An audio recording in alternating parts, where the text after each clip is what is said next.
بسم الله. اللهم صل وسلم وبارك على سيدنا محمد عليه أفضل الصلاة والسلام. السلام عليكم البنات، كنتمنى تكونوا بخير وفي أوقات جيدة وفي صحة جيدة إن شاء الله. اليوم جيت نقدم لكم واحد الوصفة أو واحد الدواء اللي هو مجرب، وبإذن الله غادي تلقاو العلاج، غادي تلقاو النتيجة. وهذا العلاج غادي نقدمه للناس اللي كيعانيوا من الكحة، وخاصة حنا في فصل الشتاء وبالليل.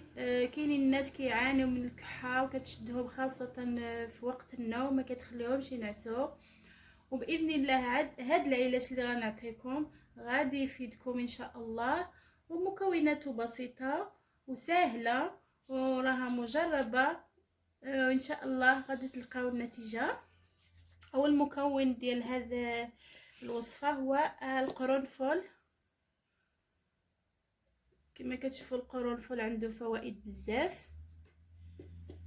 غادي نحتاج الى العسل غنحتاجوه فقط للاطفال الصغار، وحتى الكبار الا ما قدروش يشربوا القرنفل مع الماء يديروا العسل.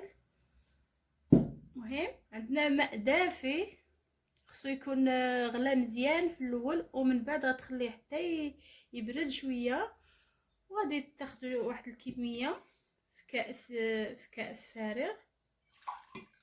بهذه الطريقه غادي تاخذوا واحد 5 د الحبات ديال القرنفل، 3 4 5 ديال الحبات. وبالنسبه للاطفال غديروا غير 3 ديال الحبات. تاخذوا ملعقه من العسل الحر طبيعي، عسل النحل.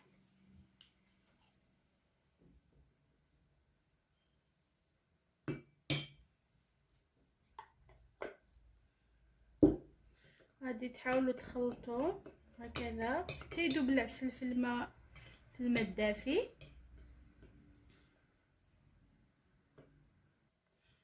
هو العسل ديالنا داب في الماء، غادي تخليوه في هذا الكأس مدة ليلة كاملة، ومن بعد غتشربوه. من بعد ما بقى ليلة كاملة في هذا الكاس كنحصلوا على هذا اللون هذا. القرنفل يعني تحيد منه اللون واللون ديال العسل. مهم غادي تشربوه في الصباح على الريق، غتشربوه وغادي تتبعوه مدة 15 يوم. وبالاضافه الى الكحه كيعالج الربو، وكما كتعرفوا القرنفل عنده فوائد بزاف على الصحه ديالنا، كيعالج الربو والحساسيه، انتفاخ البطن. مهم جربوه مده 15 يوم ان شاء الله، والله يجيب الشفاء. والسلام عليكم.